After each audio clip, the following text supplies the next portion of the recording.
마카베오기 상권 5장. 유다가 이두메아인들과 암몬인들과 싸우다. 주변 민족들은 이전처럼 제단이 복구되고 성소가 봉헌되었다는 말을 듣고 몹시 화가 났다. 그래서 그들은 저희 가운데에 사는 야곱의 후손들을 없애기로 작정하고 그 백성을 죽이고 제거하기 시작하였다. 유다는 이스라엘인들을 포위한 이두메아의 에사우 자손들과 아크라바텐에서 싸워 그들에게 큰 타격을 입히고 굴복시킨 다음 전리품을 빼앗았다. 그리고 길목에 숨어 있다가 이스라엘 백성에게 올가미와 덫을 씌우곤 하던 부온 자손들의 악행을 기억하고는 그들을 여러 탑에 가두고 애워쌌다. 유다는 그들을 완전히 없애버리기로 맹세하고 탑과 그 안에 있는 자들을 모두 불태워버렸다. 그가 또 암몬 자손들에게 건너가 보니 거기에는 강한 군대와 수많은 백성이 있었다. 그들의 지휘관은 디모테우스였다. 유다는 그들과 여러 번 맞서 싸웠는데 그들은 그때마다 그 앞에서 무너졌다. 이렇게 유다는 그들을 쳐 부수었다. 그는 또 야제르와 거기에 딸린 마을들도 점령하고 유다로 돌아왔다. 기랏과 갈릴레아 유다인들이 핍박을 받다. 기랏의 이민족들은 저희 영토 안에 사는 이스라엘인들을 없애버리려고 집결하였다. 이스라엘인들은 티테마 요새로 달아나 유다와 그의 형제들에게 이러한 편지를 보냈다. 우리 주위의 이민족들이 우리를 없애버리려고 집결하였습니다. 그들은 우리가 피신해 있는 이 요새에 쳐들어와 점령할 준비를 하는데 디모테우스가 그 군대를 지휘하고 있습니다. 그러니 어서와 그들의 손에서 우리를 구해주십시오. 우리 가운데 벌써 많은 이들이 쓰러지고 톱에 있던 우리 형제들도 모조리 살해되었습니다. 이 민족들은 우리 형제들의 아내와 자식들을 잡아가고 재산을 빼앗아갔으며 그곳에서 장정을 1000명쯤 죽였습니다. 이 편지를 읽고 있을 때 갈릴레아에서 다른 전령들이 옷이 찢어진 채 도착하여 이렇게 보고하였다. 브톨레마이스와 티로와 시돈에서 온 자들과 이 민족들의 갈릴레아 전 주민이 우리를 몰살하려고 집결하였습니다. 유다는 백성과 함께 이 보고를 듣고 큰 집회를 소집하여 적에게 공격을 받아 고통을 받는 동포들을 위하여 어떻게 할 것인지 의논하였다. 유다가 자기 형 시몬에게 말하였다. 형님은 병사들을 골라 갈릴레아로 가서 동포들을 구해내십시오. 나는 동생 요나탄과 게라스로 가겠습니다. 그리고 그는 유다 땅을 지키기 위하여 지카리아의 아들 요셉과 백성의 지도자 아자리아에게 나머지 군대를 맡겨 그곳에 남겨놓았다. 그는 그들에게 이렇게 명령하였다. 너희는 이 백성 곁에 있어라. 우리가 돌아올 때까지 이 민족들과 싸우려고 하지 마라. 갈릴레아로 가는 시몬에게는 병사 3000이 배당되고 기랏으로 가는 유다에게는 병사 8000이 배당되었다. 기랏과 갈릴레아 유다인들을 구출하다. 시몬은 갈릴레아로 가서 이민족들과 여러 차례 맞서 싸웠다. 이민족들이 그 앞에서 무너지자 그는 포톨레마이스 성문까지 뒤쫓아갔다. 이민족들의 병사가 3000명쯤 쓰러지고 시몬은 그들에게서 전리품을 거두었다. 그는 갈릴레아와 아르바타에 살던 동포들 그리고 그 아내들과 아이들과 모든 재산을 되찾고 크게 기뻐하며 그들을 유다 땅으로 데려왔다. 유다 마카베오와 그의 동생 요나탄은 요르단을 건넌 다음 광야에서 사흘 길을 진군하였다. 그곳에서 그들은 나바테아인들을 만났는데 그들은 유다의 군대를 평화롭게 맞이하면서 게라스의 유다 동포들에게 일어난 일을 낱낱이 일러주었다. 큰 요새 성읍들인 보소라, 보소르, 알레마, 카스포, 마켓, 카르나임에 동포들이 많이 갇혀있고 게라스의 나머지 성읍들에도 더러 갇혀있다는 것이었다. 그리고 적들은 그 이튿날 요새들을 공격하여 점령하고 단 하루에 이들을 모두 없애기로 하였다는 것이다. 그러자 유다와 그의 군대는 재빨리 방향을 돌려 광야를 가로질러 보스라로 가서 그 성읍을 점령하였다. 거기에서 그는 남자들을 모조리 칼로 쳐 죽이고 전리품을 모두 거둔 다음에 그 성읍을 불태워버렸다. 그러고 나서 밤중에 군대를 이끌고 그곳을 떠나 다테마 요새에 이르는 곳까지 갔다. 그들이 아침에 눈을 들어보니 수없이 많은 무리가 요새를 점령하려고 사다리와 공격기구를 들고 쳐들어가는 것이었다. 유다는 싸움이 이미 시작되어 성읍에서 지르는 함성이 나팔 소리와 고함 소리와 함께 하늘까지 치솟는 것을 보고 자기 군대의 병사들에게 오늘 우리 동포들을 위하여 싸워라 하고 격려하였다. 그들은 세 부대로 나뉘어 나팔을 불고 큰 소리로 기도를 올리며 적의 뒤쪽으로 진군하였다. 티모테우스의 군대가 마카베오를 보고서는 그 앞에서 달아나자 마카베오가 그들에게 큰 타격을 입혔다. 그날에 적군의 병사가 8천쯤 쓰러졌다. 유다는 마하파로 방향을 돌려 그 성읍을 공격하여 점령하고 그곳의 남자들을 모두 죽였다. 그리고 전리품을 거둔 다음에 그곳을 불태워버렸다. 그는 거기에서 더 나아가 카스포와 마켓과 보스르와 기랏의 나머지 성읍들도 점령하였다. 이러한 일이 있은 뒤 티모테우스는 다른 군대를 모아 강 건너 라폰 맞은쪽에 진을 쳤다. 유다가 사람들을 보내어 적진을 살펴보게 하였더니 그들이 이렇게 보고하였다. 우리 주위의 모든 이민족들이 티모테우스와 합세하여 매우 큰 군대를 조직하였습니다. 그는 자기 군대를 돕게 하려고 아라비아인까지 용병으로 고용하여 강 건너에 진을 치고 당신과 싸우려고 진격 준비를 갖추었습니다. 그러자 유다는 그들과 싸우러 나갔다. 유다와 그의 군대가 강으로 다가가고 있을 때 티모테우스는 자기 군대의 장수들에게 말하였다.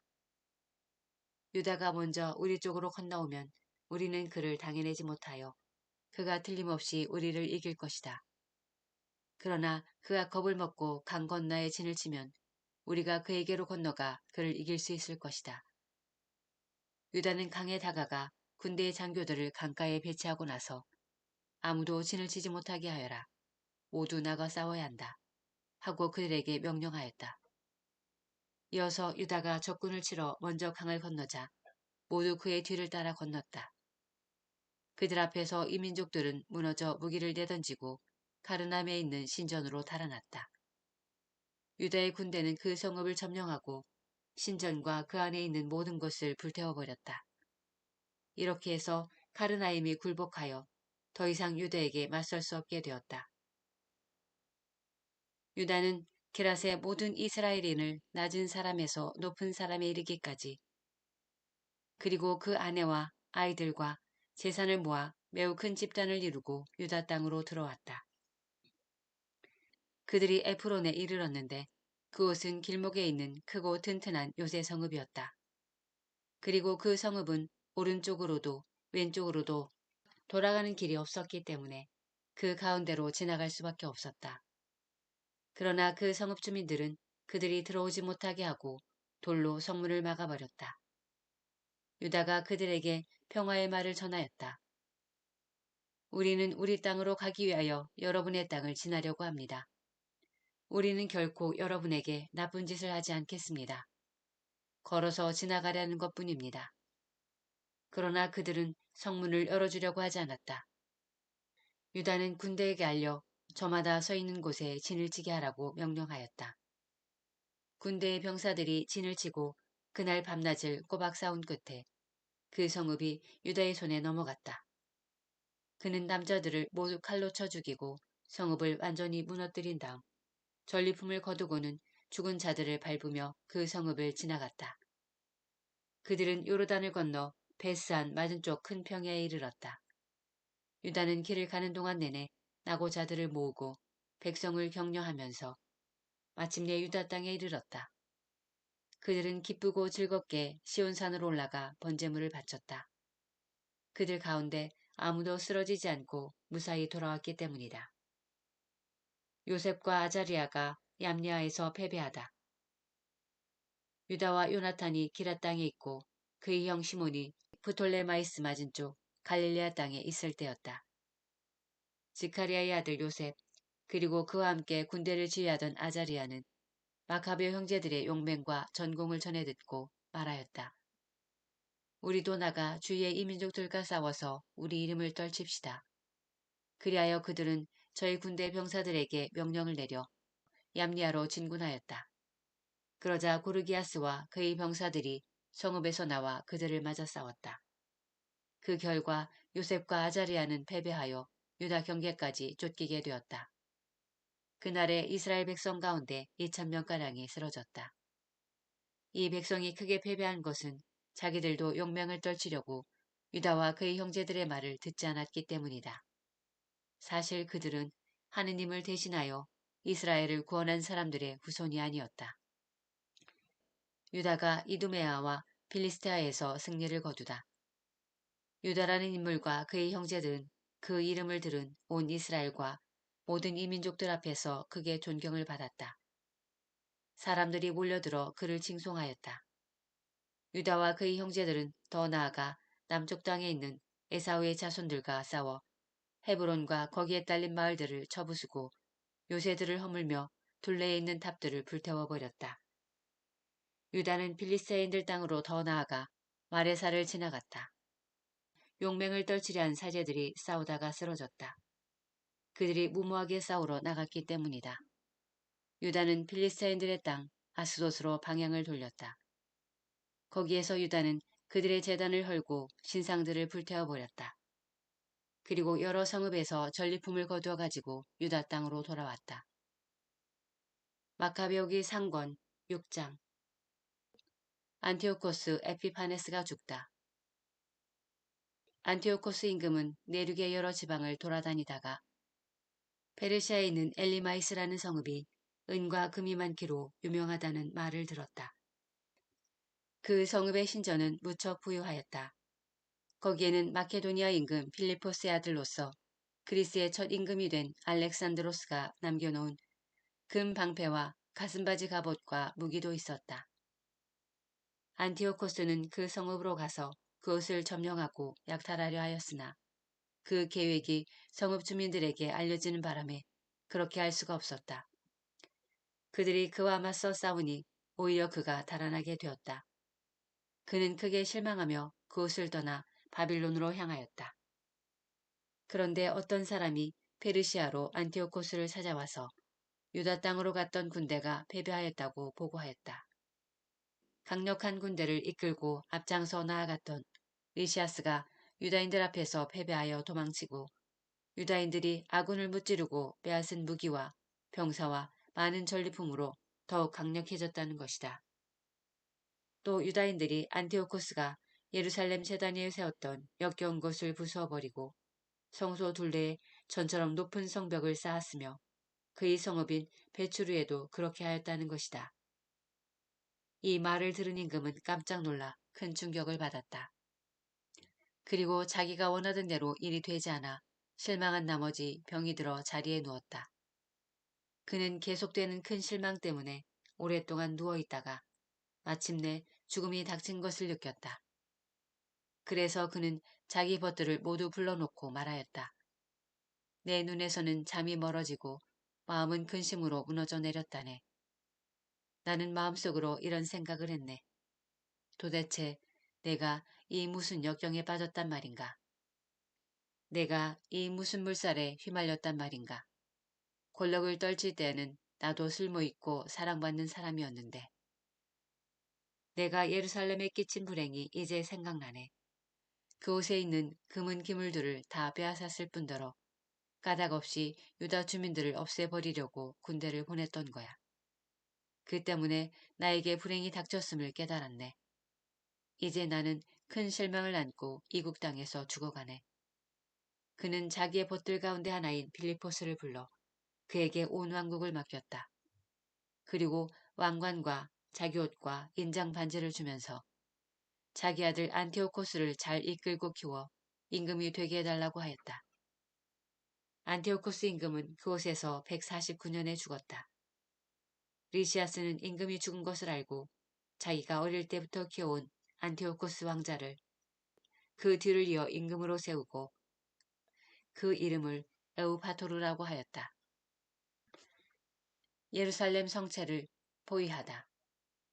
한편 성체에 있던 자들은 성소 주변에서 이스라엘인들을 가로막고 온갖 못된 짓을 꾀하며 이민족들을 지원하였다. 그래서 그들을 없애버리기로 작정한 유다는 그들을 포위하려고 온 백성을 불러 모았다. 이렇게 150년에 유다인들은 함께 모여 그들을 포위하였다. 유다는 투석기와 다른 공격 기구들을 만들었다. 그런데 그들 가운데 몇 사람이 포위망을 뚫고 나가자 이스라엘에서도 몇몇 사악한 자들이 그들과 합류하여 임금에게 가서 말하였다. 임금님께서는 언제까지 정의의 실행을 미루시면서 저희 형제들의 원수를 갚아주지 않으려 하십니까? 저희는 임금님의 아버지를 기꺼이 섬기고 그분의 말씀에 따라 살아왔으며 그분의 명령을 따랐습니다. 그 때문에 저희 동족이 성체를 포위하고 저희와 사이가 나빠졌습니다. 더구나 그들은 저희를 닥치는 대로 죽이고 저희 재산을 강탈하였습니다. 그들은 저희뿐 아니라 자기들과 경계를 이루는 모든 지역에까지 손을 뻗쳤습니다. 보십시오. 오늘도 그들은 예루살렘에 있는 성체를 점령하려고 진을 쳤습니다. 또한 성소와 배추루도 요새로 만들었습니다. 서둘러서 그들을 먼저 막지 않으면 그들은 이보다 더 큰 일을 저지를 것이며 그렇게 되면 임금님께서도 그들을 제지하실 수 없을 것입니다. 베츠카리아의 전투. 이 말을 듣고 임금은 화가 나서 자기의 버신 군대 장수들과 기병대 장수들을 모두 불러 모았다. 다른 여러 나라와 바다의 여러 섬에서도 용병들이 그에게 왔다. 그의 군대 수는 보병 10만, 기병 2만, 그리고 전투에 익숙한 코끼리가 32마리였다. 그리고 전투에 익숙한 코끼리가 32마리였다. 이들은 이두메아를 지나 베추르를 향하여 진을 치고 여러 날 동안 싸우며 공격 기구들을 만들었다. 그러나 유다인들도 나가서 그 기구들을 불태우며 용감하게 싸웠다. 유다는 성체를 떠나 임금의 진영 맞은쪽 베츠카리아에 진을 쳤다. 그러자 임금은 아침 일찍 일어나 급히 군대를 이끌고 베츠카리아로 가는 길을 따라 진군하였다. 그의 군대는 전투 대열을 갖추고 나팔을 불었다. 또 코끼리들을 잘 싸우게 하려고 포도즙과 오디즙을 보여 자극시키고 나서 그 짐승들을 전열에 나누어 배치하였다. 그들은 코끼리마다 쇠사슬 갑옷으로 무장하고 머리에는 청동수구를 쓴 보병 1000명을 배열시켰으며 또 코끼리마다 정예기병 500명도 배치하였다. 코끼리가 있는 곳에는 어디나 기병들이 먼저가 있었고 코끼리가 이동하면 함께 이동하여 코끼리를 떠나는 일이 없었다. 코끼리 등에는 단단한 나무탑을 얹어 덮고 그것들을 특별한 기구로 고정시켰다. 나무탑에는 전투를 벌이는 군대의 병사 4명과 인도 사람 하나가 타고 있었다. 임금은 나머지 기병들을 군대의 양날개 이쪽 저쪽에 배열하여 전열의 보호를 받으며 적을 혼란시키게 하였다. 태양이 금과 구리로 된 방패들을 비추니 타오른 횃불처럼 산들이 번쩍였다. 임금의 군대가 일부는 높은 산에 일부는 평지에 퍼져 당당하고 질서정연하게 전진하였다. 그 수많은 군사의 고함 소리와 행진 소리, 그리고 무기가 부딪히는 소리를 듣고 사람들은 모두 떨었다. 그 군대는 실로 매우 크고 강하였다. 그러나 유다와 그의 군대가 다가가 싸우자 임금의 군대에서 병사 600명이 쓰러졌다.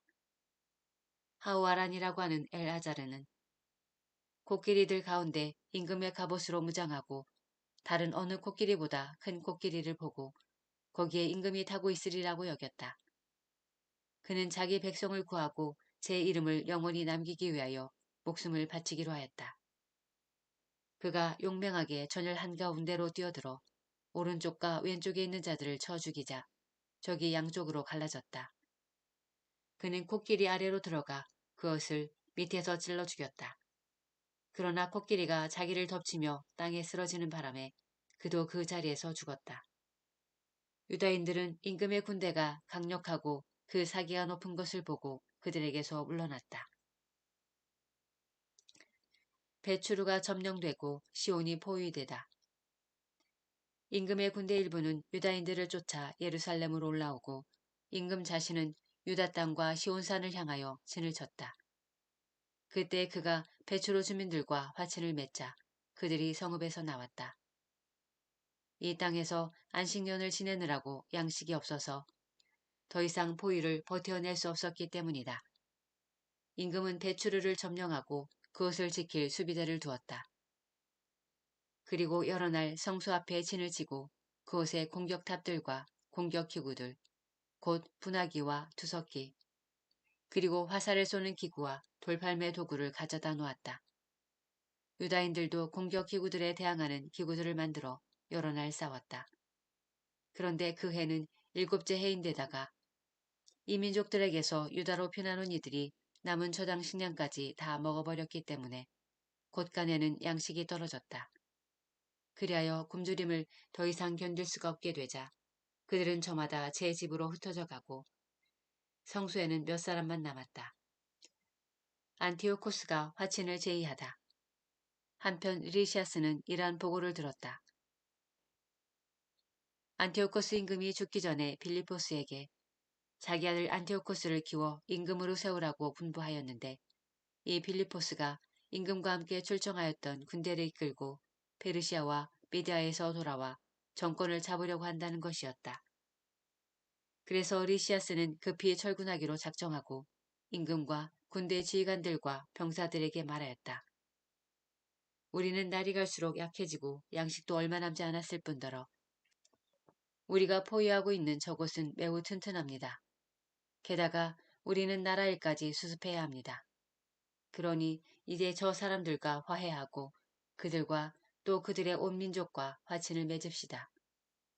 그리고 그들이 전처럼 자기들의 관습대로 살아가도록 해줍시다. 우리가 저들의 율법을 폐기하였기 때문에 저들이 화가 나서 이 모든 일을 한 것입니다. 이 제안이 임금과 장수들의 마음에 들었다. 그래서 임금은 유다인들에게 사람을 보내어 화친을 제의하고 유다인들은 그것을 받아들였다. 그리고 임금과 장수들이 그들에게 맹세하자 마침내 그들이 요새에서 나왔다. 그러나 임금은 시온산으로 들어가 그곳의 요새를 보고는 자기가 맹세한 약속을 저버리고 그 둘레의 성벽을 헐어버리라고 명령하였다. 그리고 서둘러 그곳을 떠나 안티오키아로 돌아갔다. 그는 필리포스가 그 성읍을 장악한 것을 보고 그와 싸워 무력으로 그 성읍을 점령하였다.